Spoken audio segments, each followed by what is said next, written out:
Ji welcome back after that short break. हम आज के हैं वापस और ब्रेक के दौरान हम डिस्कस कर रहे थे कि ज़िंदगी में आपका जो सबसे बड़ा फियर होता है ना, अगर आप उसको अपने माइंड में रख लेना कि मैंने इससे लड़ाई करनी है, इससे जंग करनी है और ये अपने जहन से निकालना है, तो आपकी ज़िंदगी बहुत आसान हो जाती है। And once you get rid of all of your fears then you can do whatever you want to and whatever you wish for. और फिर आपकी ज़िंदगी में हर्डल्स और चैलेंजेस जो हैं, आपको कोई चीज़ मुश्किल नहीं लगती और ज़िंदगी आसान तभी बनती है जब आप अपने बिगेस्ट फियर को माइंड से निकालें और फाइट बैक करें। जी हाँ, और we have a caller right now. देखते हैं कौन है हमारे साथ। हेलो, अस्सलाम वालेकुम। वालेकुम अस्सलाम। तनवीर मैं बात कर रहा हूँ लाहौर से। जी तनवीर, सवाल बताइए अपना। जी, मेरा क्वेश्चन ये है कि मैंने मैट्रिक किया हुआ है, तो मैं इंग्लैंड के लिए अप्लाई करना चाह रहा था। ठीक है। तो मैं किसी कॉल सेंटर के पास गया था, वो कह रहा था कि आप 21 अप्रैल से पहले अप्लाई कर लेंगे तो आप यानी कि अपीयर हो जाएंगे। जो प्रीवियस जो अभी चल रहा है ना, वो जो प्रोसीजर है उसमें अगर आप 21 के बाद करेंगे तो वो आपका अपीयर नहीं होगी। क्या ये राइट है? क्या मैं अप्लाई कर सकता हूँ 21 से पहले? तो क्या पुराने रूल पे मैं चलूंगा कि नए वाले रूल पे चलूंगा? ठीक है जी Tanveer, thank you so much for calling. Do you have some questions for him? जी fine, thank you. Okay Tanveer, thank you for calling. Tanveer, I think ये बात ठीक है कि 21 अप्रैल तक रूल्स कुछ और रहेंगे और 21 अप्रैल के बाद रूल्स बदल जाएंगे। मैट्रिक इन्होंने किया हुआ है, इनको आइल्ट्स का जाहिर है उसके बाद होगा। सबसे पहली बात ये है कि अगर ये अभी इस वक्त सिर्फ इंक्वायरी लेवल पे हैं तो 21 अप्रैल तक ये अपना केस दाखिल कर ही नहीं सकते, इसलिए कि इनको बैंक स्टेटमेंट जो 29 डेज़ वो कंप्लीट करना है, फिर उसके बाद जो टेस्ट वगैरह का सारा प्रोसेस है, सो 21 अप्रैल तक वो नहीं कर सकते। उसके बाद भी ये कर सकते हैं लेकिन नए कानून के तहत ये कर सकेंगे उसमें। ठीक है। अब मुझे बताइए कि आइल्स की जब क्योंकि बहुत सारी डिस्कशन हो रही है, तो आइल्स का कोई टाइम पीरियड होता है कि ये इतने अरसे तक जो है 2 साल के लिए नॉर्मली वैलिड होता है। 2 साल के लिए नॉर्मली वैलिड होता है। ठीक है, because that's a question that होना चाहिए। लोग अक्सर पूछते हैं, ये नहीं होता कि दोबारा ट्राई करें एंड वो अगर एक्सपायर हो चुका है 2 साल तक जो है वो वैलिड रहता है। 2 साल तक वैलिड रहता है। और आप अगर फर्ज करें आपने एक दफा टेस्ट दिया और आप में 5.5 आया आपका और आपने 6.5 लेना था, आपने इम्प्रूव करना था उसको, तो आप 3 महीने के बाद दोबारा अपीयर हो सकते हैं। अच्छा, रीअपीयर हो सकते हैं? रीअपीयर कर सकते हैं आप उसमें कर सकते हैं। ठीक है, बट लेकिन वो प्रीवियस वाला इफेक्ट तो नहीं करता ज़्यादा? नहीं, वो जाहिर है आपने इम्प्रूव कर लिया। दैट मेक्स अप ना कि आपने इम्प्रूव कर लिया and you studied for it and you made an effort. अच्छा, पहले रेशम ये था कि जैसे आपने दाखिला लिया एक पोस्ट ग्रेजुएट लेवल में आपने लिया और उसी लेवल के अंदर ही बाज़ औक़ात एक कोर्स लोगों ने किया, फिर दूसरे कोर्स में चले गए, फिर तीसरे कोर्स में चले गए।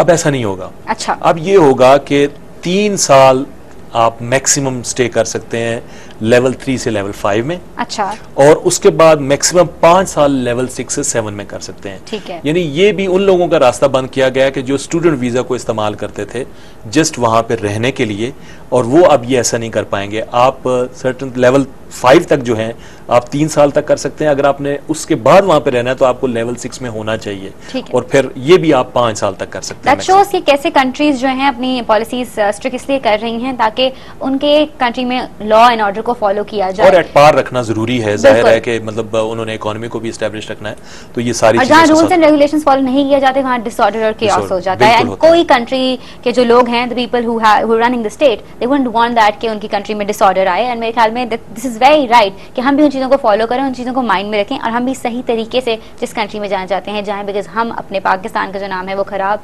नहीं होना देना चाहते। बिल्कुल सही है। अच्छा, जो पोस्ट स्टडी वर्क था रेशम, वो पहले 2 year work permit post graduation होता था। अब ये होगा कि current route closed from April 2012। अभी ये उनका भी जवाब है जिन्होंने बताया था कि उनकी एक दोस्त है वहाँ पे जो कि 4 साल से वहाँ पे हैं। ठीक है जी। Those graduating from the UK university with a recognised degree PGCE or PGDE will be able to switch to Tier 2। ठीक है। तो वो Tier 2 में स्विच कर सकेंगे अप टू अप्रैल 2012। अच्छा, तो ऑलरेडी जो वहाँ पे लोग हैं जो ये पोस्ट स्टडी वर्क उनके लिए है ये। और साथ के साथ वो Tier 1 एंटरप्रेन्योर में भी शामिल हो सकते हैं। ऑलराइट, ठीक है। ये उसका हो जाता है। सही। ये तो वो कंपैरिजन था जो कि हम कर रहे थे Tier 4 का, यानी स्टूडेंट्स वीजे में जो तब्दीलियां आ रही हैं और अब क्या है और बाद में क्या होने जा रहा है। ठीक है जी। Now we come to the main topic के है क्या, हो क्या रहा है। Which is the entrepreneur? Which is the entrepreneur? Okay. इसमें भी Tier 1 में 2 आई हैं, एक तो एक्सेप्शनल टैलेंट है और एक एंटरप्रेन्योर है। एंटरप्रेन्योर का मैं एक बैकग्राउंड जरूर बताना चाहता हूँ लोगों को, और ये वो कैटेगरी है जिसमें बहुत सारे लोग जो इंग्लैंड में जाना चाहते हैं, काम करना चाहते हैं, बिजनेस ज्वाइन करना चाहते हैं, वो ये कर सकेंगे। अच्छा, और उनको करना भी चाहिए। थोड़ी सी एफर्ट है, थोड़ी सी ज़रूरत है, और ये वो रूट है जो कि परमानेंट सेटलमेंट की तरफ भी जाता है। यानी आप शुरू में जब आप इसमें अप्लाई करेंगे तो आपको 3 साल और 4 महीने का वीज़ा मिलेगा, और 3 साल 4 महीने के बाद आपने वो शराइत जो एंटरप्रेन्योर की हैं वो पूरी कर दी तो आपको सेटलमेंट मिल जाता है। ठीक। सो इंडेफिनेट लीव टू रिमेन की तरफ आप जाते हैं, फिर उसके बाद आप नेशनैलिटी की तरफ चले जाते हैं। सो ये वो रूट है मैं समझता हूँ कि जिसमें लोगों को करना चाहिए, और इसकी जो अमाउंट है, जो फंडिंग भी है, वो भी इतनी बड़ी नहीं है कि जो लोग अरेंज ना कर सकें। Especially they've made a change अब तो। They have made a change। ये जो था, ये 2 लाख पाउंड का एंटरप्रेन्योर का पहले जो सेटअप था वो था। अब ये सेटअप ऐसे है कि जिसमें 50,000 पाउंड से आप इसको स्टार्ट कर सकते हैं। तो बहुत ज्यादा। और 50,000 पाउंड में भी रेशम खूबसूरती इस बात की है कि 2 फैमिलीज या 2 लोग पार्टनर्स जिनको साइनिंग अथॉरिटीज इक्वल होती हैं वो इस स्कीम से फायदा उठा सकते हैं। दैट इज वेरी, उन्होंने बहुत ज्यादा लीनियंट कर दिया है हम सब के लिए, और जो लोग करना चाहते हैं, बिकॉज 2 लाख से 50,000 पे आना, 50,000 पे आ गए हैं, और उसकी शराइत जरूर है, लेकिन वो शराइत पूरी की जा सकती हैं। मेनली इस वक्त जो इसकी वजह वो यही है कि वो चाहते हैं कि ज्यादा से ज्यादा लोग जो हैं जो मुख्तलिफ कैटेगरीज में आते हैं लेकिन करते इंग्लैंड में आके बिजनेस ही हैं वो, ठीक है, और वो इसको कर सकें। They're trying to lump them all together. Lump them and make them work legally. Okay.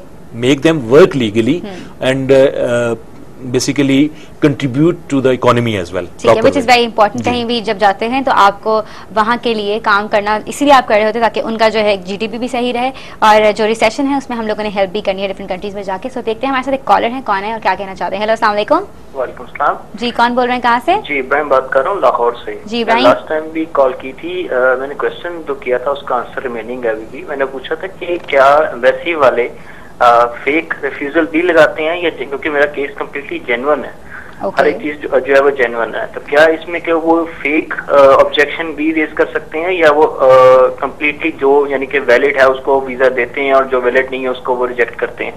ठीक है, इसके बारे में थोड़ा सा मुझे क्लियर करना था। मेरे को कुछ कहते हैं कि वो विदाउट एनी रीजन भी ऑब्जेक्शन कोई ना कोई क्रिएट कर देते हैं। ठीक है, thank you so much for calling Ibrahim. हाँ जी, इब्राहिम की बात का जवाब आज की इस मेरी प्रेजेंटेशन में भी शामिल है। मेनली बात ये होती है कि जो इमिग्रेशन रूल्स हैं उसमें अगर आप पॉइंट बेस्ड सिस्टम के तहत तमाम क्राइटेरिया मीट भी कर रहे हो तो ये फिर भी उनकी डिस्क्रिशन होती है कि वो किसी को वीज़ा दें या किसी को ना दें, लेकिन ज़ाहिर उसमें नाइंसाफ़ी नहीं की जाती। उसके पीछे जो वजह होती है वो वही वजह हो सकती है कि अगर आपके फॉल्स डॉक्यूमेंट्स की कोई बात आ जाती है, या आपके कैरेक्टर की कोई बात ऐसी उनकी नज़र में आ गई है, या कोई भी ऐसी चीज़ है, उसकी बुनियाद पे वो कर सकते हैं। और जितने भी आपने देखा होगा रिफ्यूज़ल लेटर्स आते हैं उनमें रीजंस दी गई होती हैं, और आज हमने ये डिस्कस किया कि अगर आप पे फॉल्स डॉक्यूमेंट्स का भी अगर इल्ज़ाम है तो उसको भी आप डिफेंड कर सकते हैं। ठीक है, लेकिन अक्सर ये भी होता है कि when you are talking to some people who actually experienced the entire जो वीज़ा प्रोसेस होता है और इंटरव्यू की जो बात होती है वीज़ा की, तो लोग कहते हैं हाँ बड़ा डिपेंड करता है कि मूड कैसा है इंटरव्यूअर का। तो इज दैट जो आपको दे रहा होता है, you know, who is interviewing, तो ये इज दैट पॉसिबल कि मूड पे डिपेंड करता है? Because there are people who actually work very legally, तो ये मूड स्विंग्स और ये सारी चीज़ें तो बिल्कुल आप लोगों को, आप जब जाते हो अगर आप यही सोच के जाओगे पता नहीं यार उसका मूड कैसा है, तो फिर तो आप वैसे ही आपका कॉन्फिडेंस लेवल नीचे होगा। रेशम, इसमें साहब तो साहब होता है ना, और बेगम बेगम भी होती है, मतलब जो वहाँ पे इंटरव्यू जिसके पास भी अथॉरिटी है, और अगर उसके पास डिस्क्रिशन भी है, बाज़ औक़ात होता ये है कि हम कुछ चीज़ों को फॉर ग्रांटेड लेते हैं, या हमारी प्रेजेंटेशन या बॉडी लैंग्वेज ठीक नहीं होती। True that. और वो ये ज़रूरी नहीं कि वो वीज़ा ऑफिसर या एंट्री क्लियरेंस ऑफिसर के लिए ही है। आप किसी दोस्त को भी, किसी दोस्त के साथ आप किसी दोस्त को मिलते हैं अगर, और आप किसी की बॉडी लैंग्वेज अगर पसंद नहीं करते तो आपको वो अच्छा नहीं लगता, आप उससे बात नहीं करना चाहते, आप उसको अकोमोडेट नहीं करते। सो इस तरफ टेंशन लेने की जरूरत ही नहीं होती। लेकिन basically there are some people जो कि अंडर कॉन्फिडेंट चले जाते हैं, डर के मारे के पता नहीं क्या होगा, और कुछ लोग ओवर कॉन्फिडेंट होके जाते हैं कि जी मुझे तो वीजा मिलना ही मिलना है चाहे जो मर्जी हो। मैं इसी तरफ आना चाहता था। लोग जो है ना मिनिस्टर को नहीं खातर में लाएंगे, प्राइम मिनिस्टर को खातर में नहीं लाएंगे, कमिश्नर को नहीं लाएंगे, पुलिस ऑफिसर को खातर में नहीं लाएंगे, लेकिन उनको अगर पता चलेगा कि हमने वीजा के इंटरव्यू के लिए एम्बेसी में जाना है तो वो शायद 7 दिन उनको नींद नहीं आती। ऐसी बात नहीं है, वो भी जो वहां बैठे हैं वो इंसान है, नॉर्मल लोग हैं। ओनली थिंग इज कि जी आपने भी एक तो ओवर फैब्रिकेट नहीं करना चीजों को, और बिल्कुल जेन्युइन तरीके से आप जाएं, आप अपना इंटरव्यू दें, जो बात ठीक है वो ठीक करें, जो गलत है वो गलत कहें। यानी इस चीज़ से बाज़ औक़ात आप, मैंने ऐसे भी मिसालें मौजूद हैं कि एक साहब की बैंक स्टेटमेंट में सिर्फ टिकट के पैसे पूरे नहीं थे अमेरिका के लिए, और उसको सिर्फ उसकी खुशगुफ्तारी की वजह से और सच गोई की वजह से उसको वीजा मिला। अच्छा, इसका मतलब है कि है there is something behind it, जी व्हेन दे बिल्कुल, say it depends on the visa interviewers more. बिल्कुल ऐसा ही होता है, बिल्कुल ऐसा ही तो होता है। वही जो हम कह रहे हैं पॉइंट बेसिकली ये है कि बी योरसेल्फ, सिर्फ इसी केस में नहीं लगता, ये हर जिंदगी के हर स्टेज में, हर स्पेयर ऑफ लाइफ में लगता है कि जब when you talk to someone and you are being yourself, तो अगले बंदे को वैसे ही आपसे पॉजिटिव वाइब्स मिलती हैं and the person would want to be with you and see what you are all about. Very true, very true. So let's come to the tier 1. What is and who is it for? The tier 1 entrepreneur category is for those investing in the United Kingdom by setting up or taking over and being actively involved in the running of one or more businesses in the United Kingdom. यानी ये उसकी definition है कि आप कोई business नया शुरू कर रहे हैं, कोई बना बनाया बिजनेस या फैक्ट्री या कारोबार खरीद रहे हैं, टेक ओवर कर रहे हैं और उसमें एक्टिवली इन्वॉल्व हो रहे हैं, रनिंग कर रहे हैं उसकी, one or more businesses in the United Kingdom, यानी एक या एक से ज्यादा भी। ठीक है जी, हम लोग इसके ऊपर दोबारा वापस आएंगे, लेकिन अभी बढ़ने जा रहे हैं छोटी सी ब्रेक की तरफ। आपने कहीं नहीं जाना, you just have to stick to the channel and keep it here.